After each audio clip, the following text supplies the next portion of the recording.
What's up, y'all? We are back. This is episode 3 of the Houston Astros Out of the Park Baseball 25 series. We're here June 1st, 2026. Your Houston Astros are 27 and 25, first place in the NL West. A pretty weak division this year, it seems. And yeah, we wouldn't even be in a wild card spot if we weren't first. So that being said, it's been a nice start to the season. The pitching staff has rebounded big time. The offense hasn't quite been there, but we have had some good performances from some guys, and we'll get to that in just a moment. But yeah, 10th in runs scored, 4th in runs against, pretty much the exact opposite of what we had last year. The bullpen has still been pretty cheeks, 15th in bullpen ERA.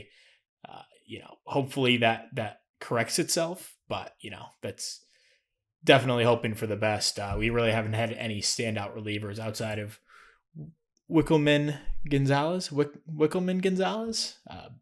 Gonzalez has been good, although, the strikeout stuff hasn't quite been there. The walks are a tad bit high, but he's kept the ball in the ballpark. With his 50 movement and 50 home runs allowed, I'm not sure that will hold up, but we will take the results as they come, and he's been our best arm by far as this freaking McAfee thing pops up. Yeah, Brian Abreu hasn't been bad in the closer spot. He's actually, gotten the walks way down through 16 innings this year. The strikeouts are down a bit, but, he's at least limiting base runners and has had some decent results so far. And besides that, it's kind of been sending guys up and down. We actually made a little savvy move, picking up an extra bullpen arm, AJ Minter. We just traded for him the other day from Seattle. He was having just a brutal season across the board. But, he has some decent ratings, and we're hoping he can bounce back and play well for us, although he wasn't very good last year either for Seattle. So maybe getting out of, that's one of the most pitcher-friendly ballparks, though. Maybe getting out of Seattle can turn things around for him, but we didn't give up anything really. We gave Jalen Beeks, so we basically took on Minter's $11 million. Actually, they ate all of it, so that really didn't. Now that I'm thinking about it, didn't really make any sense for them. But they just wanted to get rid of Minter. He was so bad for them, so we pick him up. Spores hasn't been really good, although the FIP indicates he's probably better than what he's given us. He's at least keeping the ball in the ballpark. The walks aren't, they're high, but not too crazy. And the strikeouts are okay. So hopefully he can lower his ERA from almost 6, get us in the low 4s and we'll be happy. We've made, a couple guys, we've called up a couple guys, Aaron Brown being one of them. We just needed a fresh arm. He pitched 3 1/3, no good. Michael Knorr, one of our, I don't know where he stands in the prospect rankings right now, but he's 26 years old, hasn't really developed. Did get a taste of the majors last year in 4 starts, wasn't very good at all. And then this year in 4 appearances has not been good. So at age 26, it's, do or die here for him. We can't keep holding on to these guys, especially when they get older. But he could still be a useful player. Christian Javier has been just horrible. What a miserable contract that is. And, I'm just going to eat the thing at some point, either release him or trade him or just ride it out. I don't know. We'll see what happens with him. But, theoretically he should be, I don't know, maybe not even better than he is. But, the walks are out of control. The strikeouts aren't high. The home runs are out of control. It just has not been a good season from Javier out of the bullpen. So, but the rotation has been good. We did lose Kershaw for the second time this season. He was pitching really well before he went down. 8 games, 7 starts. I had him in the bullpen trying to rest, and then they pitched him, whatever. When he was coming back from injury, but the FIP doesn't indicate he's very good, but the results were good, and I'm results in the present, and the whatever you call these, the analytics, they predict the future. But, the 153 ERA plus was awesome in 33 innings. He'll be out for 3 more weeks. And there's no guarantee he even comes back like the same pitcher. So We'll see. Ryan Walker is down currently, but he was pitching well before he went down. The FIP, not pretty. Definitely worse than his ERA indicates he should be. That's mostly due to the home runs. With the 60 home run allowed rating, I think this should come back down to earth. He's never really given up a ton of home runs in his career. So I think Walker would be just fine when he gets back. And then Yordan Alvarez, a guy who was playing really well, but unfortunately went down with an injury. This was a strained abdominal muscle, missed 5 weeks. That was back in April. We're here in June, and he still hasn't come back. And his return is unknown, so we will see on him. Unfortunate, because he was killing it, and we really don't have a replacement for him. Some guys have done a valiant job, and I guess we can jump to that after the pitching. Spencer Arrighetti split time between the rotation and the bullpen. He really hasn't been good, has not been able to get the home runs under control. That was an issue last year for him. Joe Musgrove, man, this has been an awesome pickup so far, though. Before this, rough start, 5 runs in 5 innings, he had a 2.13 ERA. He was absolutely dominating. A great season, and hopefully he can keep bringing this, because we could definitely use it with how our offense has been this year. Zach Eflin's been a great signing thus far. 2.88 ERA, 83 FIP minus indicates he's been a really good pitcher, even without the batted ball stuff. Just doesn't walk anyone, and the home runs aren't crazy at this point, and he's striking out a few more guys than he did last year. So all good things out of those 2 guys we picked up this offseason, and Kershaw. So those 3 acquisitions have been really solid.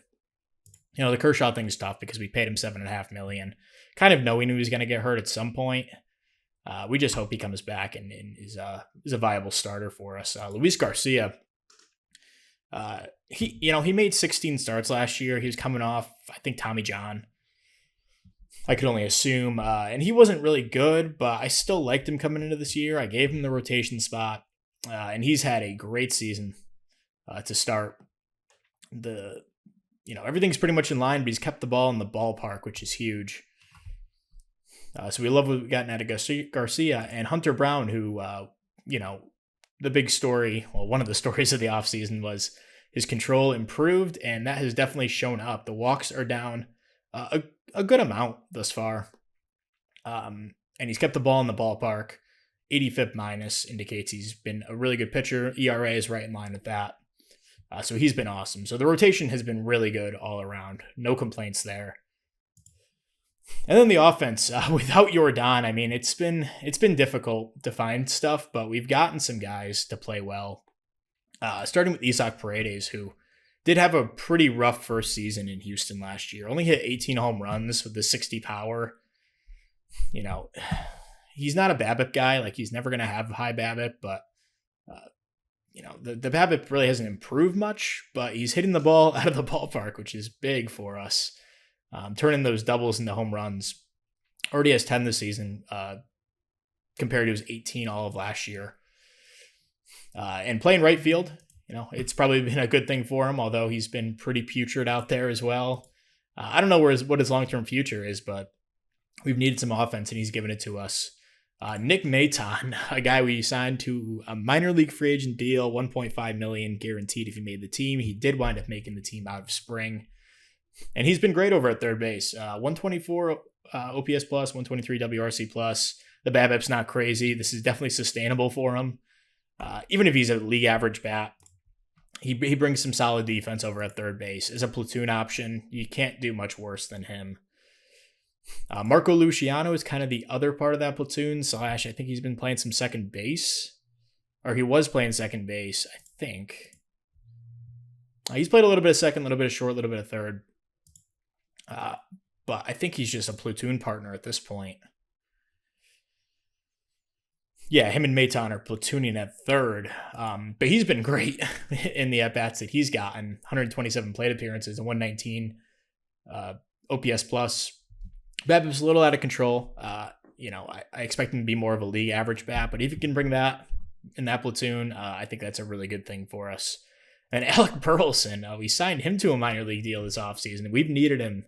He got called up when Yordan went down. He was just crushing AAA. I couldn't keep him down. and he was our best option. The walk rate's not high, but the strikeout rate's definitely at a good point. Doesn't hit the ball out of the ballpark, but he's an above average hitter, which is all we've kind of needed him to be until Yordan does come back. So he's been really good. Adel Amador picked him up in the offseason in a decently big trade for Lance McCullers, who, if you're interested, 7.1 Ks, 5.1 walks. Not pretty, but the results haven't been horrible in Colorado thus far. That's Adel Amador. He's been about a league average bat. Good defense at second base. So no real complaints out of him. Altuve has been disappointing. He's put up negative WAR this season, largely defense driven. Negative 5.2 zone rating's not good. The outfield range has dipped from a 55 to 50. That's very, borderline a guy I want to have in the outfield, especially this game. In this year's version, it seems like the range penalty in your zone rating, and as a result, your WAR is very substantial compared to past years. Previous years, like a 50 outfield range, you can get away, a -5 zone rating on the year, and that's not the case this year. You can't even have a 45 range guy out in the outfield. It's just brutal. But the good sign is that his BABIP is pretty low compared to his career average, which is 329. He's at 277 right now. So if some of those balls start getting down, I'm not really concerned about Altuve at this point. But we could use a little more offense out of him, considering that we don't have much else. Yainer Diaz, the average looks good if you're a traditional average home runs RBI guy. It doesn't look too bad, but a putrid 1.7% walk rate, which I expect to improve at least to like a 3.5% that he put up in 24 and 25. I don't know if he's a 6.5% walk rate guy that he was. That was in Dominican World Baseball Classic, but. If he can double his walk rate and continue to put up these numbers, maybe cut down the strikeout rate, I think he'll be in a fine spot. He's just been league average so far. Christian Walker's been a disaster over at first, but the 199 BABIP tells me that he's probably gotten unlucky. We need some results out of him because this is not going to cut it over at first base, even if he's an excellent defender over there. Jake Myers. The bat has come back down to earth after a great season last year. Still brings a lot of value on defense, but not great with the bat. And then Edwin Arroyo's been a disaster at shortstop with the bat, at least. With the glove, he's been quite good. 4.5 zone rating in 45 games or 46 games. Over a full season, that's 13.5 zone rating. So you hope the bat comes around, but we can live with this at shortstop as our weakest link. And Jose Trevino's been fine as a backup catcher. Jacob Melton, kind of glossed over him, but he's been a platoon guy. Doesn't really have a path to playing time at the moment. But I should probably actually just get him in there because he's been our best hitter rate-wise this year. But, who am I taking on? I'm not taking out Altuve. Paredes has been too good to take out. Burleson's been awesome. Maybe Walker comes out temporarily. That might actually be the move. Put Burleson over at first. And we'll put Jacob Melton out in right field. Push Paredes. We'll put him at first. And put Burleson at DH. And then Luis Baez, another guy. Top-ish prospect. I don't know if he's a top 200 guy. But he had a nice little cup of coffee last year for us. And this year, has followed it up with an even better cup of coffee. He's playing against lefties, DHing. Not doing too much against righties, but he's fine in that role for sure. I'm going to use Marco Luciano as our backup. Can he play some center? Not really, based on his 55 range. But we can have Melton back up in center when we need that. So, doesn't look too bad. We're pretty lefty heavy though. He'll push Burleson up to the 3 hole, and that looks fine against lefties. So that's the offense. Is there anything else to really talk about? Blue Ball was up for a little bit, pitched an inning for us. Cole Carrick hasn't made it up, but he's been crushing AAA. He definitely deserves a shot. Just a matter of getting him up there and finding a spot for him. Zach Cole, he still hasn't gotten the strikeouts under control, but he has played pretty well down in AAA. JP France pitched a couple innings for us. Gabriel Gonzalez has hit pretty well since being called up to AAA about a week ago. He was crushing AA, so just called him up.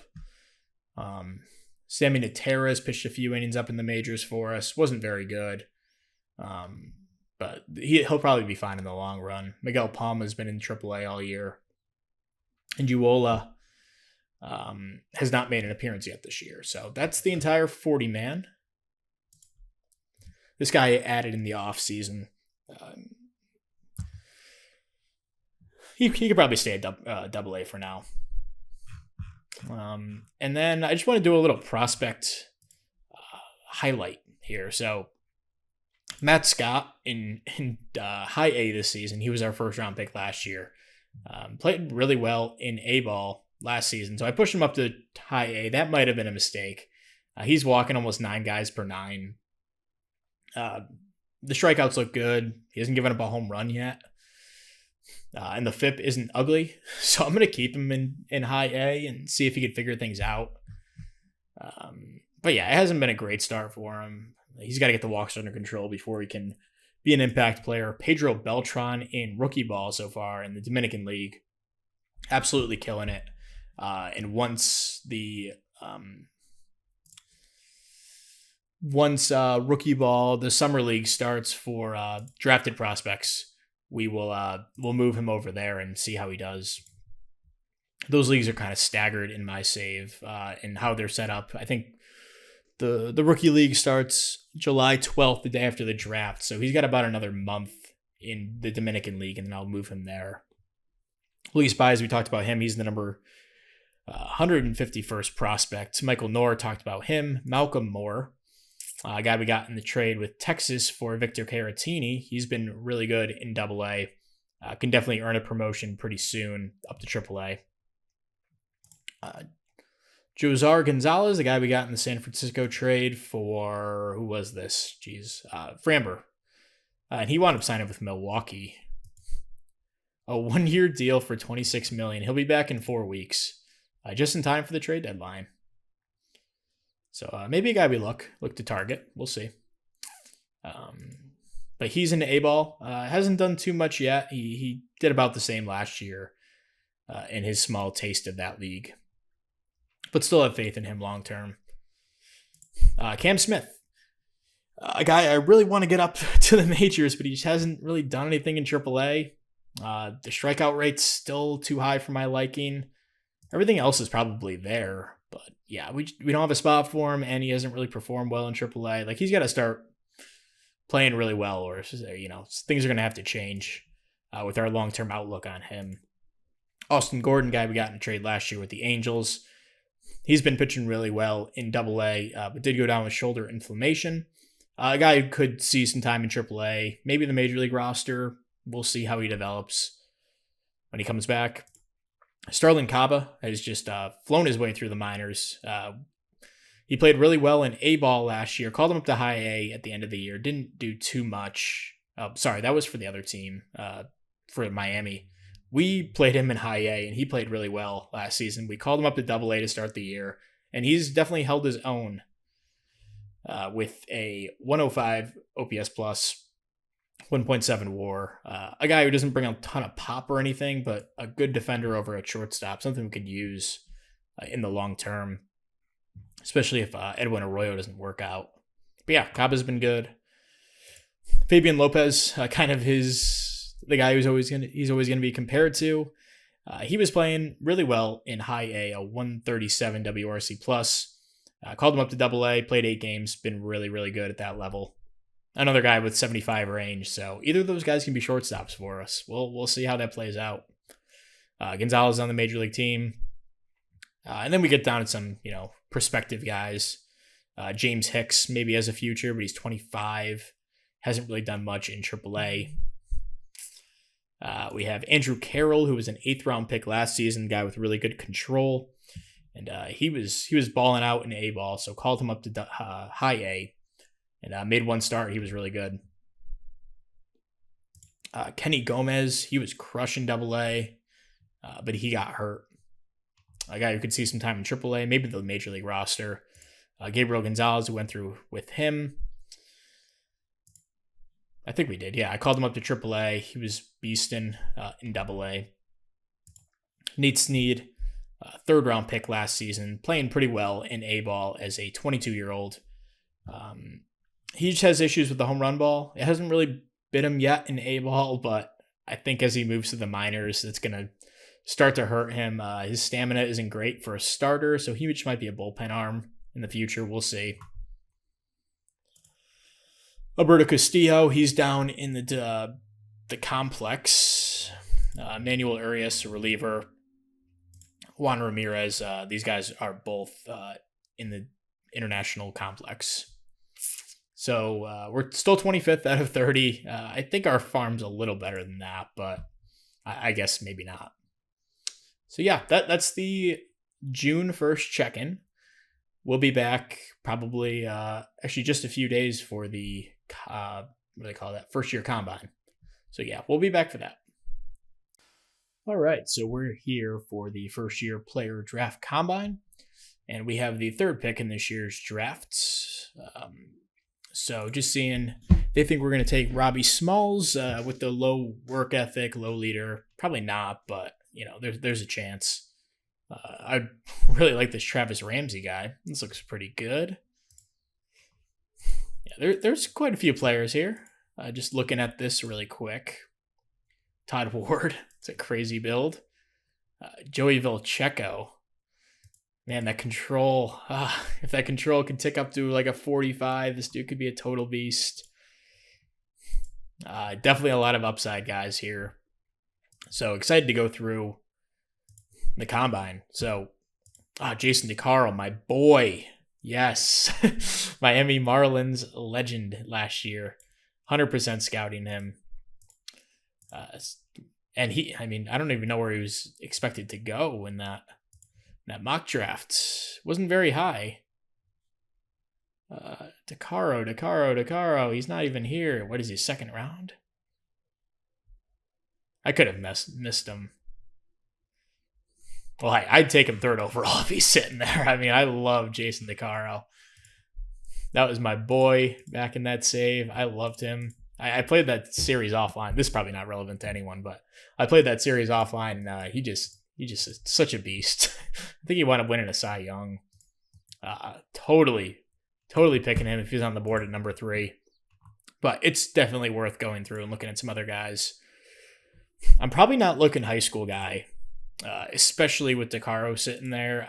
I just have too bad of luck with the high school guys, especially in the 1st round. It's too risky. Travis Ramsey, definitely a guy I'll look at, though. Pretty much the total package outside of the power not being amazing, but he could still give you, 12 home runs a season, play some good second base defense, steal a ton of bases. Really like Travis Ramsey there.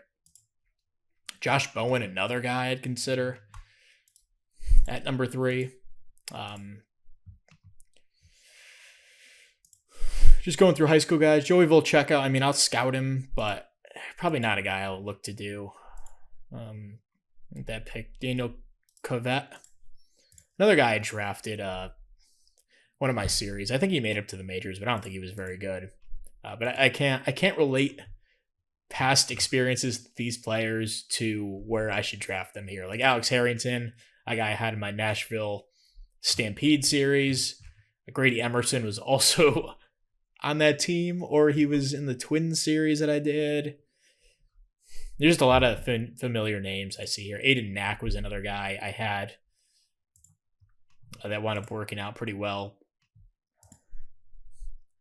I honestly don't think it goes much farther than those guys. And Eric Becker, he's a name I recognize. I don't know what series that was. I actually like Becker quite a bit. If he falls to the 2nd round, we could definitely snag him. This is kind of where I wish I didn't trade Framber Valdez and got the comp pick, and I could look at some of these other guys. I like this Gabe Gakel guy too.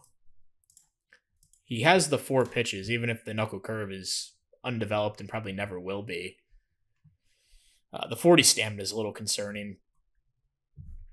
This guy's not bad either. I don't know if he's a third baseman with the range, but looks like he could be a good corner outfielder. We'll scout him, maybe a second round pick. Jacob Lombard. I don't hate him. I don't hate him if he fall to the second round, although I think he's projected to go pretty high. Luke Pettit, I wonder if he's related to Andy. Caden Sorrell, this name seems familiar as well. He's not a bad player. Devin Taylor was a bust in one of my series, but he doesn't look bad. Nate Britton, I think he was a guy on the Marlins team. He looks okay if he was to fall to the second round. Drew Burris, not too bad for a college guy. Then we start getting to, these guys aren't as interesting to me.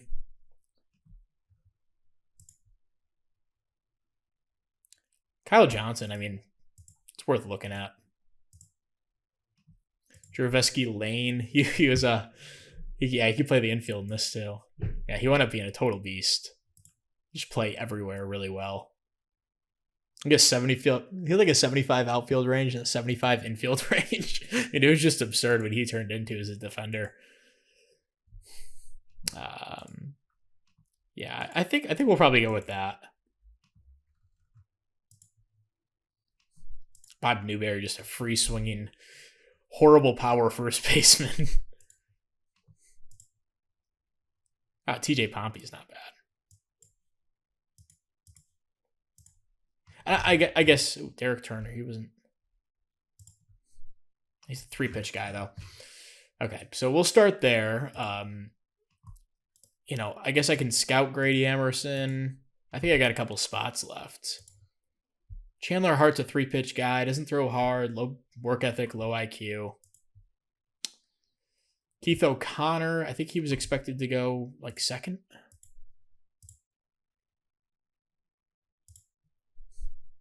I hope DeCaro falls, and that would just be beautiful, a beautiful thing. We may as well scout Adam Null as well.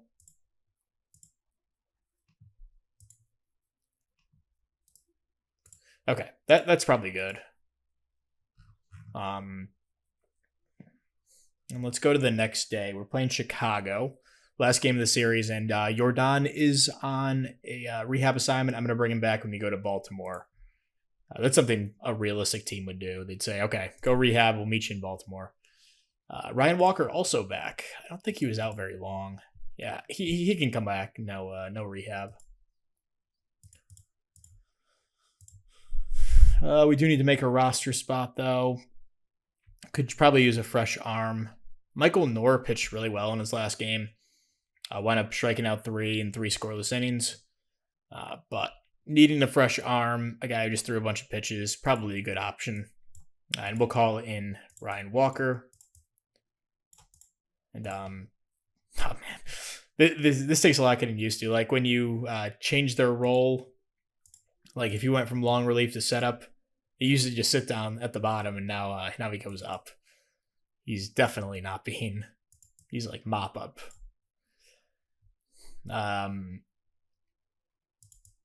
Okay, so we'll move Nardi into middle relief. That makes the bullpen look a lot nicer. Okay. So back to the combine. And hopefully we can get a good relationship with DeCaro if he winds up falling. Man, that would just be so nice. There's a good chance he does because he's not projected to go in the first round, as far as I could tell. We do lose 8-1 against Baltimore. Not a good start from Hunter Brown. The other game we won 4-1. Nick Maton, a 3-run homer in the 9th to give us the lead. And then Walker's able to close it out. That's awesome. Aaron Brown, Loki has been pretty good for us.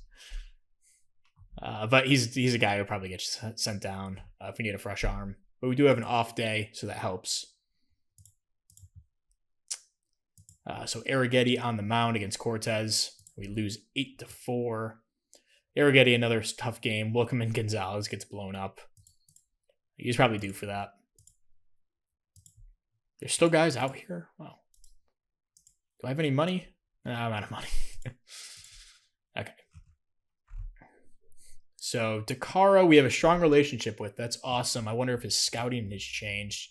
Yeah, he still looks like a really good pitcher. So if he's there at number 3, I'm probably taking him.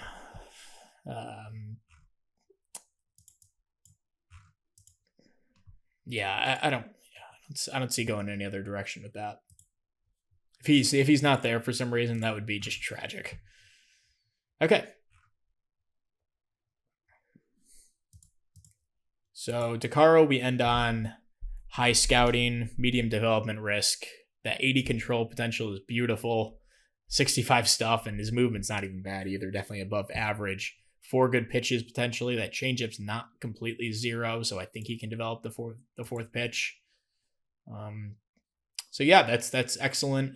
We have a good overview of what's going to be there at number 3. I hope. And oops, I forgot to call. Crap. I said I was going to bring him up, but okay, good. We can call up Jordan. He stayed down there a little bit. That's fine. He was out for a while. And who's going to be the roster casualty? It's probably Luis Baez, just based on need, but he's kind of a nice platoon bat. Burleson's been too good to send down, although he has fallen off a bit. I don't think he has options. Oh, he has 3 option years. Okay. Yeah, we'll send down Baez and get Jordan back in the lineup. That'll be a huge boost to us. And this is where things get interesting. I don't know. I think Burleson's just gonna have to go to the bench for the moment. They could start him every 5th game at first. Luciano's still playing a bunch in the infield because we have so many unproven guys. Maybe we could have. He's not really a good defender though. Could have him back up in the outfield. We'll have him back up in the corners for the moment. Jordan slots in at number 3. That's perfect. And then we'll throw Jordan right in there and have him slide in at number 3. Perfect. So going to keep moving forward. We'll probably be back for the draft. I think that's the next big benchmark. So we'll be back at the draft. All right, so we're here for the first year player draft, and the wheels have come off on the season, 40 and 47.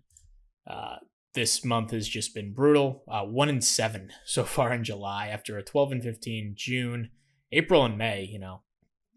At least April was pretty manageable, but man, this July has just tanked us. We're on a 7-game losing streak at the moment. A lot of close games, a lot of bullpen blowing of leads late. It's just, this one wasn't a bullpen game, but I guess Minter lost it, but it wasn't necessarily bad. Anyway, yeah, it's been a tough patch, and man, what a difference 1 year makes. I mean, we go from one of the best offense, top 5 offense, call it, to a second worst offense in the league, and we're 5th in runs against. This pitching staff has gone from one of the worst in the league to, top 5, upper 3rd in the league. Defense has improved drastically. We're 1st in zone rating, but the offense has brought nothing. Even with Jordan back and playing really, really well, it's been brutal. Altuve's been bad. Paredes has fallen off quite a bit. Jacob Melton's still balling, but not quite as good as he was before. Yainer Diaz has been quite a bad hitter actually this season. Adel Amador's come back to earth like crazy. 68 OPS plus. Nick Maton's still been pretty solid, but Jake Myers has been a black hole, And Edwin Arroyo has also been a black hole, albeit been a bit better. But, we kind of bet on Myers and Arroyo being black holes, not the rest of the lineup as well, outside of Jordan, Paredes and Melton, I guess. But yeah, it's been brutal. We do have Kershaw back with the team. He has made 3 starts since coming back and been really good in all of them. I am limited to 80 pitches at this point just to keep him healthy. Musgrove's still been really good. I can't complain with him. Eflin's had, he had a blow-up game here that kind of ballooned his ERA. He's still been really, really good. Luis Garcia's still been really solid. And Hunter Brown's been fine as a 5th starter. But yeah, the bullpen's just absolutely brutal, and we cannot seem to fix it. I don't really know what to do with it. I mean, we're going to be on the trade market, I guess, but we're 40-47, so I don't even know if we're buyers. Like, Seattle's kind of pulled away the division. Texas is right behind them. Us and the A's are kind of dogging it out for 3rd, and then the Angels are just absolutely abysmal. Mike Trout's been an objectively bad hitter this season. That's tough for them. Jose Butto with a 7.30 ERA closing games for them. Would love to see if Reed Detmers is available. Always love me some Reed, but I don't know if he will be. Coming off a really good season last year as well. Just out of curiosity, would they? I think we could pry him away from them. But anyway, we are here at the first year player draft. That's the reason for checking in. We have the 3rd pick. Phillies somehow have number 1. Also, an update. I went into commissioner mode. I forgot. I was going to do this earlier, but I forgot. Kyle Tucker wound up signing like a 4-year, $44 million contract with Philly. He was coming off a bad season. Like, he was a little bit better than league average with the bat. Still put up 3 WAR, but he signed just a ridiculous contract that no star player would ever sign. They'd either sign a prove-it deal or sign a 6-year extension, not a 4-year, $44 million deal getting paid like he's, I don't know. I don't even know a good comparison because no one signs those contracts. It's like Gleyber Torres signing a contract or something, like just some average player. But yeah, I edited it to make a 1-year, $25 million prove-it deal. He'll hit the market again this offseason. No compensation attached. Not that I'm going to pursue him, but it was just a thing that happened that I felt like I needed to step in and fix that because, Philly would have gotten a crazy deal that they shouldn't have. Anyway, we have the 4th pick. Philly's number 1, Angels number 2. They can definitely use it. And we are number 3. So let's start the draft. And I already mentioned who I'm going for. I'm praying he's there. Jason DeCaro, my boy.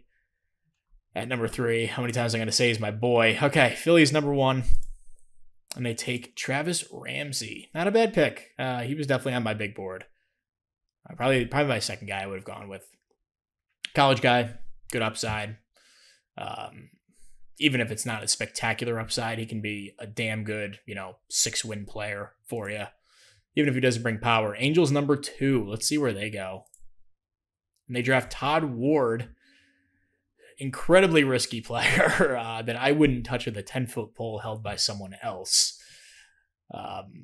Low work ethic, low leader, no range. He's a first baseman with incredible strikeout concerns. Maybe he works out, but in my opinion, a swing and a miss from the putrid Angels. And now, I'm going with my boy, Jason DeCaro. I don't need to debate it anymore. What a beast. What a beast. High work ethic, high leadership. Looks like he'd be a total stud. And we could use some pitching in our farm system. I mean, we did draft Matt Scott in the first round last year. But, I mean, I'm not going to bank on Matt Scott working out as a starter long term. Even if he has fixed the walk issues, he's down to, just a tick above 6 per 9, which is definitely a manageable rate for the minors as he develops. But DeCaro's, much more of an upside, even probably a better floor. Super excited about this pick. We're going to go ahead, meet his demand. I don't care if you want $20 million, I'll give it to you. We got the money to spend. So let's do it. Jason DeCaro, the 4th Okay, there's a third pick, but I get the point. It's a little buggy. Might have to put that in the forums. Not like it's a huge deal, but Jason DeCaro, there you go. Our next pick is number 5 in the second round. Then we have 3 in the third round, 4 in the fourth and fifth round, and the rest of the way. So let's go to the next round. Actually, let's just see who goes to the next couple picks. Grady Emerson, good pick. Even if he's a high school player, a guy that I liked. Brady Harris, definitely a nice player. Good personality for the most part. Oops. Now that I'm here, I may as well check how they're doing.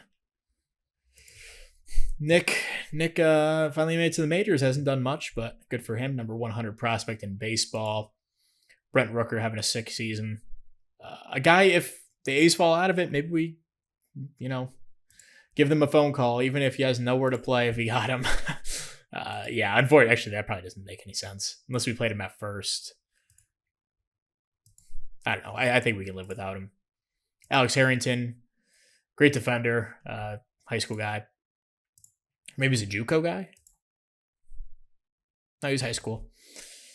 Keith O'Connor, total beast. That's the guy they thought we were going to pick at number 3. He falls to number 7. Doesn't bring too much with the glove, but he's not horrible. And Adam Null, they take him at number 8. Has some personality concerns, but overall decent player. Drew Burris at number 9. He was a guy I was looking at if he fell to the second round, but obviously not making it that far. And AJ Gracia.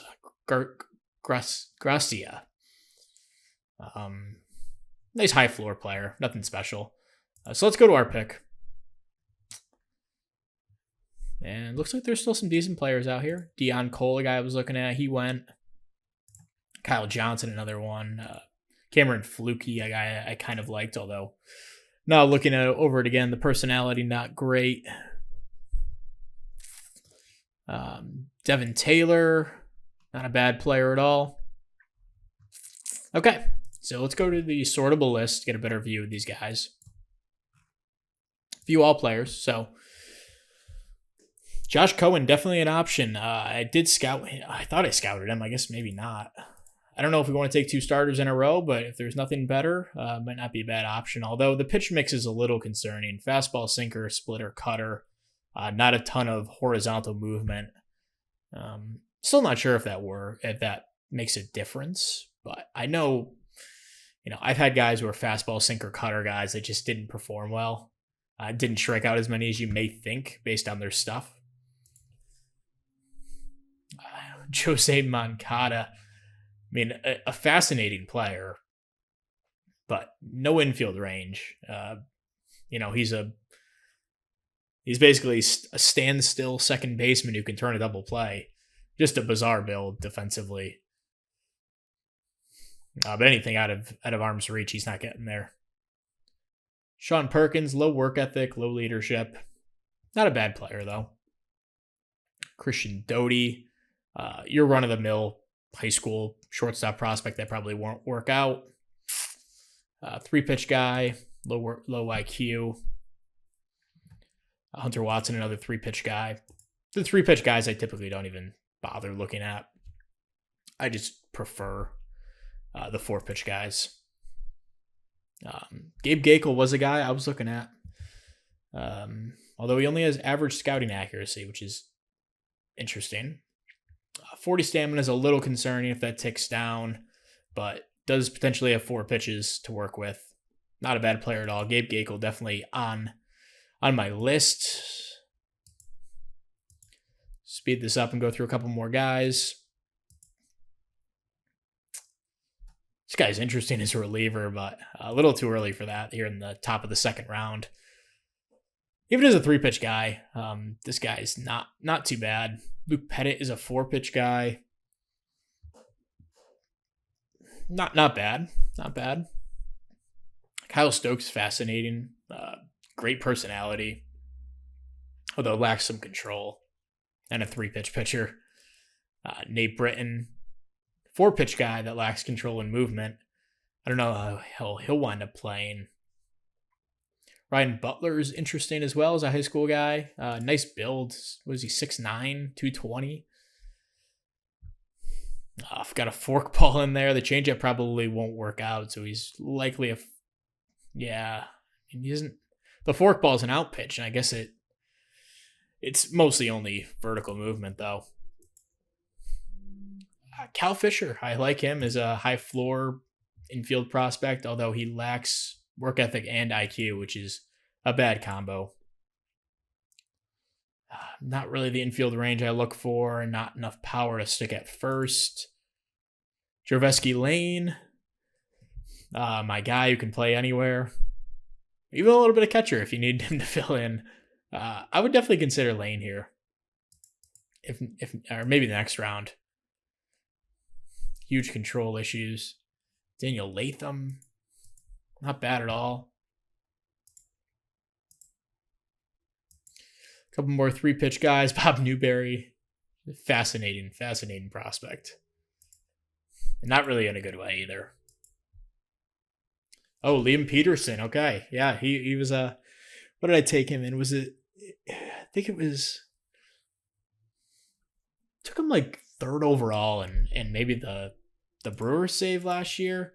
Good baseball IQ and work ethic. A 4-pitch guy. Although, again, the changeup being 20 is concerning. The curveball being 25 is also a little concerning. But I love the personality, and he's pretty solid all around. I like Peterson. TJ Pompey. Ooh, high work ethic, high baseball IQ, nice floor, and decent upside with the bat. Good speed, solid defense. Okay, TJ Pompey might be the guy I go with just to get a bat in the building. We'll go through all the 50s, I guess, the 50 potential guys. Caden Sorrell, another interesting one.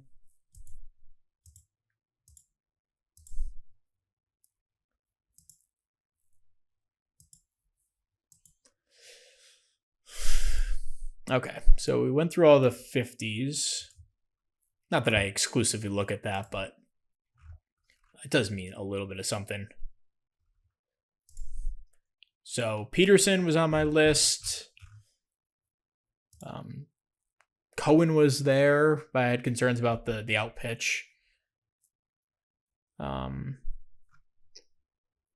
We had... Crap, it was one of these pitchers. Shoots. I should have wrote it down or something. Oh, Gakel. Okay. Fastball, curveball, changeup. Low leader. That's not a huge deal to me. I mean, it's somewhat of an issue, but not anything crazy. And my scout thinks that home run will develop. The OSA, not so much. I'd prefer to trust my scout. Good control. Good enough movement, potentially. Good enough stuff. The curveball's there. I think Gabe Gakel's the pick. But I also like TJ Pompey. Work ethic, baseball IQ. Yeah, you know what? Let's go with Pompey here in the second round. Yeah, but Gakel, such an interest. Okay. Let's go with Gakel. That's my final decision here in the second round. And maybe Pompey will fall to the third. And he does. So that's sweet. Run that one up to the podium. And that's our third round pick. Okay. So, other names that I liked.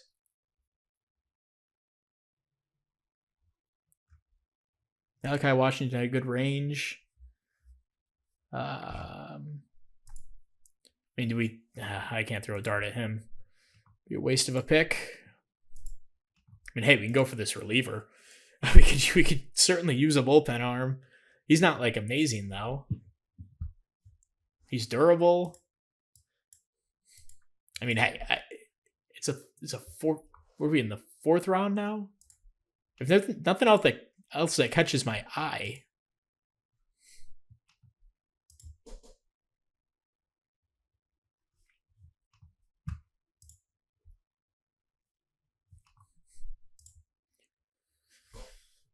Malachi Washington has good range. Decent upside with the bat, but he's 18. Who knows if he'll ever work out. CJ Weinstein doesn't have the defense I like. Same with Jaron here. All right, I'm going to dig in a little bit deeper, go into the 45s and see if there's anything better. So we'll be back in just a sec. All right, so we have our next pick. It's going to be Mr. Campbell Soup Smithwick. An excellent nickname is part of the reason that I'm drafting him, but also a high floor, good defensive catcher abilities to build off of. Yeah, I mean, there wasn't a ton else here. I like Isaac Morton, another guy who, what series is this? This was the Marlins series, I believe. Isaac Morton. Oh no, that was definitely Stampede. I think we signed him in free agency, maybe. Traded for him. Maybe we drafted him. I don't know. That's when I was good at this game. Not sure what happened. There was nothing that I really liked. As I click on random players. Okay, we're going to take Campbell Soup. And low demand. Definitely helps, but not the end of the world if he wasn't. Okay. And okay, there was a couple other guys I liked. Were late in the alphabet.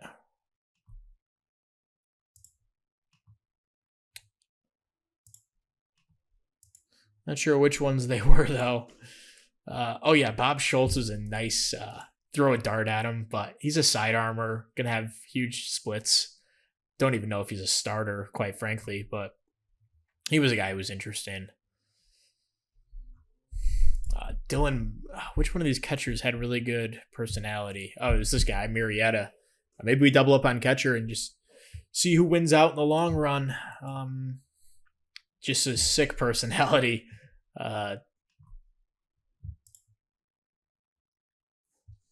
tempted to go Isaac Morton just because I loved him in that Nashville team.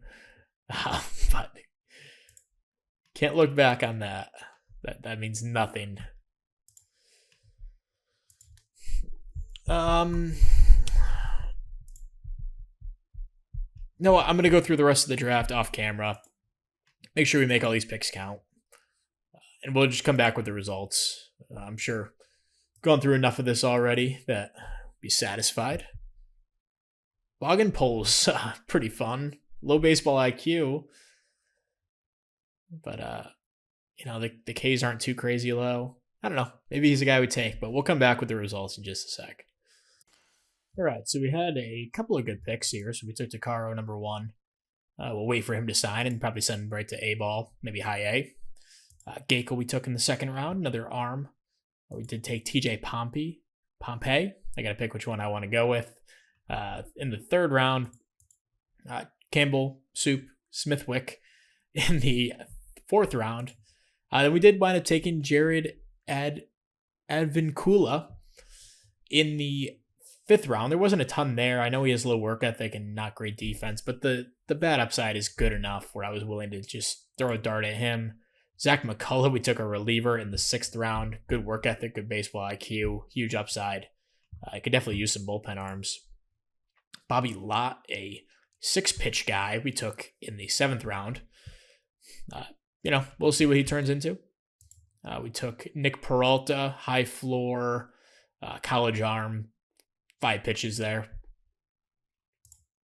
We got Josh Roberts, he's an impossible sign. Okay, so don't even worry about him. I didn't notice that when I did it. And then we finally took Bob Schultz, the side armor with interesting tools. At age 21, who knows if we'll ever reach that, but he was worth, a 10th round pick on at that point. Luke Brown we took in the 11th round. I took the guy Tate Smith in the 12th round. Shea Went. Taylor Rabe. Nate Beastle. A ton of pitchers now that I'm looking at it. Ben Smith. That's just kind of how it landed this year. Duke Ekstrom. Braden Connors doesn't look like much, but he was the best kind of pure hitter available. at least in my opinion. Good work ethic, good baseball IQ. Ryan Kropel, same thing, high baseball IQ, high work ethic. And Derek Tarpley, good defender. Can maybe play some center field for a few seasons in the minors until he gets too old. But that's that. Moving toward the deadline, Kyle Tucker is on the market. After we gave him what he deserved or what he needed his contract to be to make sense and be realistic. There's plenty of bullpen arms out here. It's a matter of, is this worth giving up anything to get? Raciel Iglesias would be awesome, but do we really need him? And is it, what's a closer going to do for us at this point? We're 7 games below 500, or I guess 3.5 games below being 500. I always get confused with that saying. Alec Boehm, would be nice, but I'd like to upgrade the hitting, but I don't know which position we're going to upgrade. Is like Trinan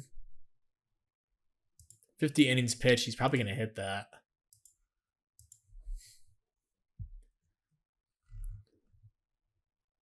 He could be a good just filler piece for us. He's had a great season.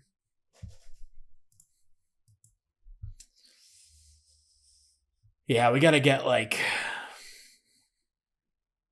don't know, just get Javier off this team, quite frankly, even if it means eating the entire contract.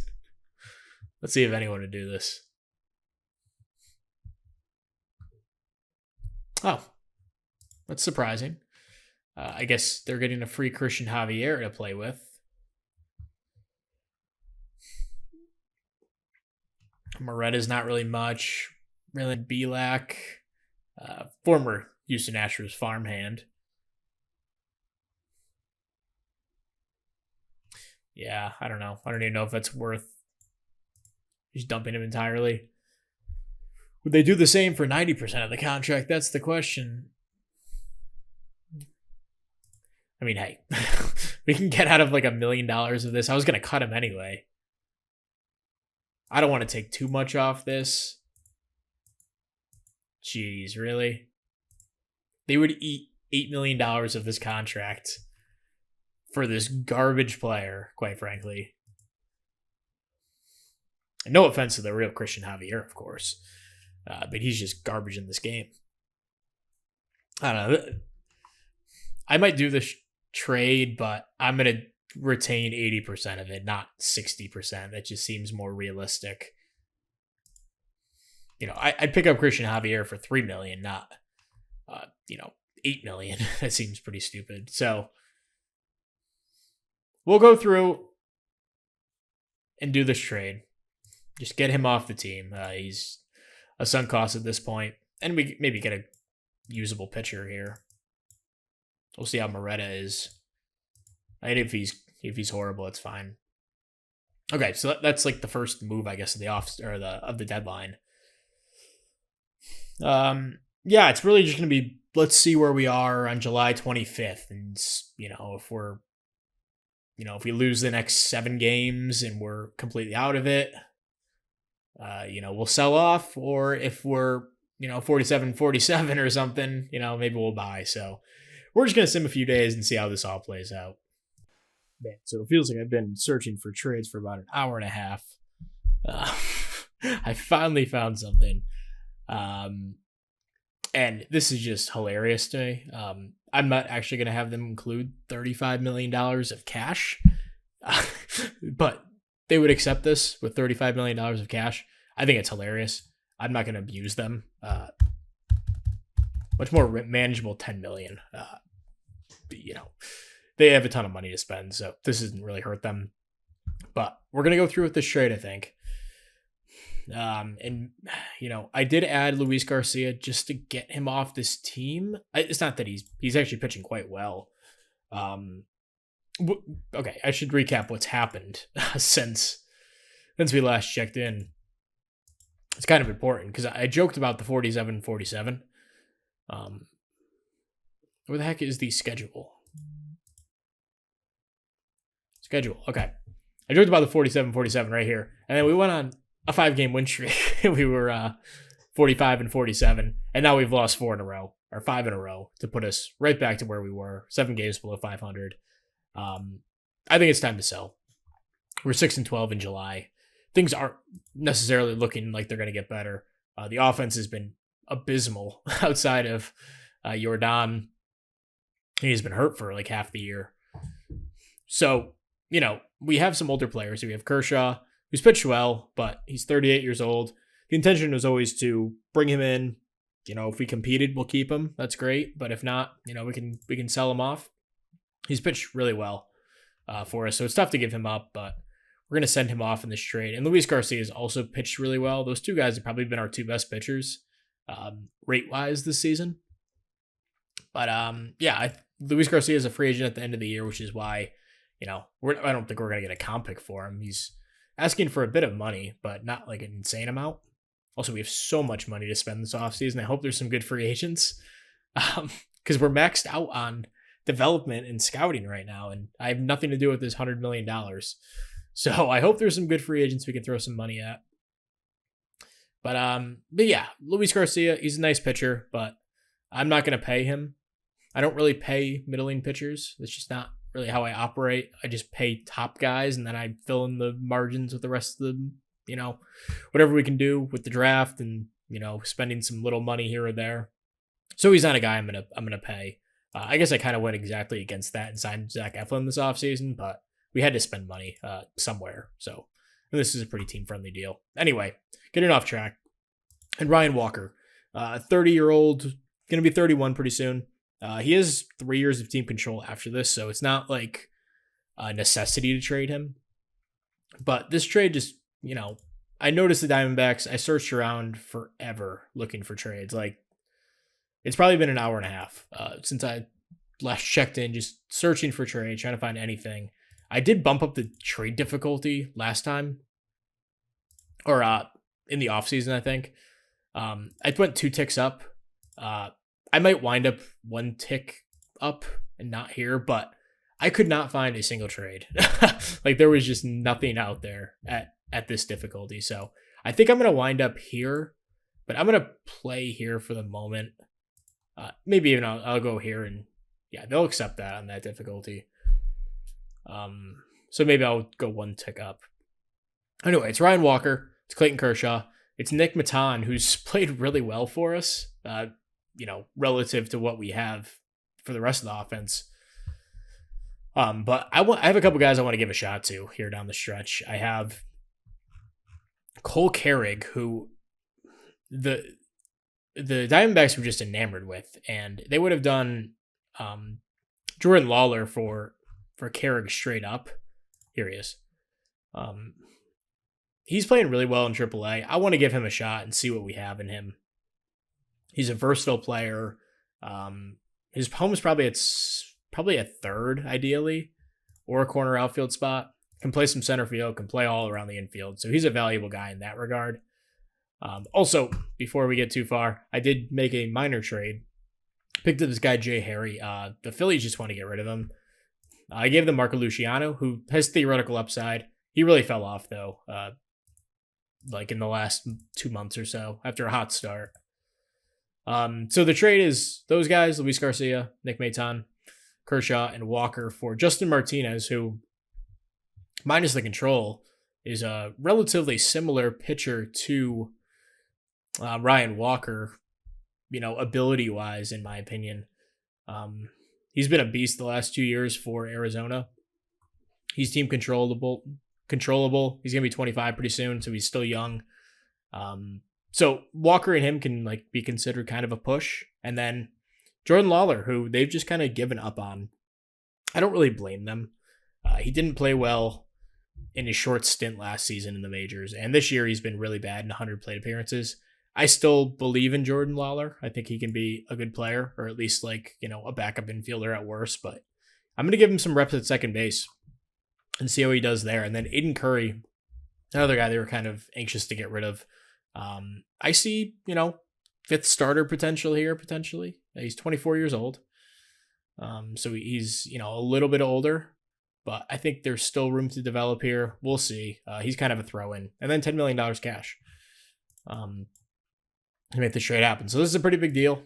We're going to pull the trigger, though, as we're kind of out of it at this point, it seems. So these 3 guys can at least go on the Major League roster. We'll add Harry to the 40-man, send him to AAA. And it opens up 2 roster spots. 1 pitcher, 1 hitter. Martinez will go to the back of the bullpen. We're going to give Curry a shot in the rotation here, I think. He's rested. He's already on the 40-man, so it didn't matter. We'll give him 85 pitches. And we do need 1 more starter. So we had some guys pitching well in AAA.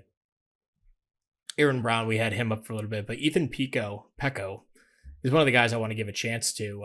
He hasn't been really good in AAA, but he's made, 38 starts down there at this point. I mean, it's probably about time we give him a shot. So we're going to call him up, even if he's not fully developed at this point. We're kind of just going to throw him to the Wolves and see what happens. So other guys we might look to deal. Ryan Abreu. Pretty much any of these bullpen guys. Nardi, Minter, Spores. Hitting wise, I shopped around Diaz and Paredes kind of as a package. The trades I was getting back weren't great. We're kind of selling low on Diaz if we were to deal him right now. With the power is way down from last season. I'm going to ride it out with these guys this season. Maybe explore an offseason trade. Paredes does have 1 year of control left. Diaz has multiple. I'm not exactly sure how many. 3 years probably after this. 2 years after. And then Jake Myers is another guy that was really highly valued. But, just kind of thinking about it, I kind of value him really highly too. He's 12.8 zone rate in 88 games. I mean, it's pretty absurd. And he put up 11.2 last year. So, I mean, I don't really have any interest in trading Jake Myers unless I was blown away at this point. Eflin we'll hold on to. He's been a good starter. We need some bodies in the rotation. Javier, of course, has gone scoreless in 5 2/3. We're retaining all the McCullers deal. Christian Walker, he's just an overpaid veteran at this point. Nothing we can really do about this. I don't think there's going to be a single trade, especially for a prospect. Maybe we could flip a bad contract, get out of it this year. Someone really wants Christian Walker. Brian O'Keefe, 33-year-old journeyman catcher type. Let's see if this makes sense for the Royals to do.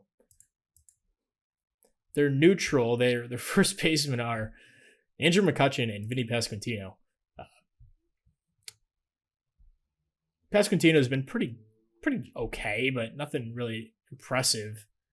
I don't know if they have a DH. Who are they running as their DH? Is it McCutchen? It's Vinny, and then they're putting McCutchen at first. This actually this isn't too implausible to happen. I mean, Andrew McCutchen is your first baseman, a 39-year-old version of him. I can't believe they have him at first base over Vinny, but I guess it's kind of a push defensive-wise. Vinny's definitely better. But they need some offense desperately. They're a great team, actually. So this actually kind of makes sense to bring in Christian Walker, who's kind of, run his course here. Although I still believe in him. I don't know. But again, I want to give a shot to Baez here. Baez he's been crushing AAA. He doesn't really have much else to prove. He doesn't have a spot. Cam Smith is another guy I want to get up here. So, Cole Carrig. So I think as a rebuilding team, it makes sense. And I think Walker is going to bounce back. I'm calling my shot there. And I think he'll have a good second half for Kansas City. But be able to get out of this deal. And it makes sense for Kansas City. They have some money. I think it might even we'll kick in. We'll kick in $5 million to pay for some of his contract this season. They'll be on the hook next year. So I think that's fair for this trade. So we'll just basically get back nothing. I'll even take $1. Oh. Okay, well, I gotta get that version of the trade back. Shoot, where was he? Was he in AAA? Brian O'Keefe. Here we go. Brian O'Keefe, Christian Walker, kicking $5 million, and we'll shed that salary. As you know, I wanted to keep Walker around, but it's not working out. So that opens up the floor to Luis Baez and Cole Carrig, a couple of guys I like and I want to see what they have. We also have Jordan Lawler here, Amador, who's been pretty bad this season. He can kick to a backup kind of utility role.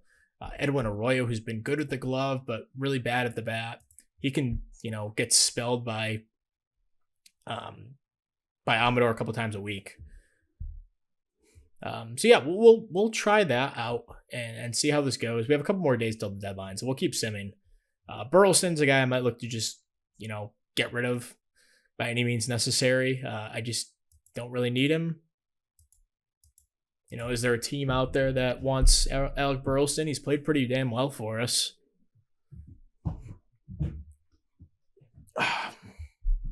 So the Blue Jays, Jorge Alcala has been a really good reliever this season. Brock Burke. I mean, are they trying to win now? They're neutral. So they're just trying to flip an arm for a bat, which makes sense. Would they throw in Burke as well? They would. That would give us a couple more bullpen options. We can look to move Abreu, who's a free agent at the end of the year. So that's actually kind of urgent. Yeah, so I mean, we'll take on these two deals. Both free agents at the end of the year, so no real risk. Burleson is as well. We just don't really need him in the order anymore. So we'll pull the trigger on that, bring in a couple more bullpen options. And I'm going to look around for some deals to try to, clear house here with pending free agents. All right, so Brian Abreu's market's actually not horrible. We have an offer out here for 70 range Joey Weimer, but the bat is really not interesting to me. So I'd rather go with a pretty equivalent defensive player who is a left-handed bat who can kind of platoon with Jake Myers out in center. It's Dominic Fletcher, really good defender out in center. Brian Abreu's actually been quite good, but she doesn't want a crazy extension. I mean, would it make sense to just hold on to him and maybe extend him for a couple of years? We have the money. He's been good, although not that good. I don't know. Is it worth bringing in Dominic Fletcher? I don't know. Don't really have much else in the wings for center fielders. I mean, Rainer Arias is a corner guy who's approaching at 20 years old. Really excited about him. Gabriel Gonzalez is a corner guy. I think all of these guys are as well. Cordona, Encarnacion, Kenny Gomez. Yeah, so it might be good to bring in some depth. And we do need to clear some roster spots. And we can always bring him back in free agency if he makes it there. And I don't think the White Sox are going to be going crazy to, re-sign him or anything. Noah Schultz, what a beast. Damn. Yeah. Okay. I figured they'd laugh in my face. Hagen Smith, too. Nice. I got a good team building up here. Miles Michaelis, did they sign him to a contract this offseason? 2-year deal, pretty affordable. Okay, so we'll do Brian Abreu, Dominic Fletcher. Are the White Sox any good? Like, did that actually make sense for them? They're not bad, okay. Okay, so we're going to play around with this, see if there's any more trades, and then we'll wrap up this episode in just a little bit. Jason DeCaro pitched really well in his first rookie ball start, pitched even better in his first A-ball start. So this is looking exciting, even if his ratings did drop a little bit since I drafted him. Although, did they? Maybe they didn't. The control dropped, from an 80 to a 70. He's still a good player. Okay, we're gonna keep moving forward. We'll be back. All right, so we're here at the deadline. You know, th- we've actually gone on a nice little run. Looking at the team schedule, hasn't been bad. We've gone 4-3 in our last 7 since the All Star break. Also, I didn't go over All Star players this season. I can't imagine we have more than one. Maybe in the rotation. I don't know. So no starters. Ryan Walker was our All Star. He's no longer with the team. Do we have another one? Does not look like it. Yeah, with Jordan missing so much time, it was not really going to happen for him. He's still having a good year, but now he's dealing with some foot stuff. I don't know how this is going to play out, but this season's pretty much lost, it seems, unfortunately. So at least Yonder Diaz is playing a little bit better. Altuve just got his 2,500th hit. So congratulations to him. It's been a really bad year for him, though. And, I put him in the leadoff spot for now. This is how the lineup looks. I did pull the trigger and just call up Cam Smith. He's been struggling, but, he's frustrated that he's playing in the minors. I don't know. It could have contributed to why he was not playing well. I'm just going to give him a shot and see if he can play in the last 2 months of the season. The bottom of this order is just, oh my God. Yeah, you have maybe Cam Smith works out, but there's 3 black holes. Jordan Lawler has played, 5 games. Not much to talk about, but yeah, the bottom of the order has not been good. Ethan Pecco did have a good first start. 5 1/3, 2 runs. Not bad at all. Aiden Curry had a good first start as well. 6 innings, 2 runs. So maybe we have something in those guys. We'll see. It's only 1 start. So yeah, that's going to wrap up this episode. Thank you very much for watching, and we will see you guys in the next one. Peace.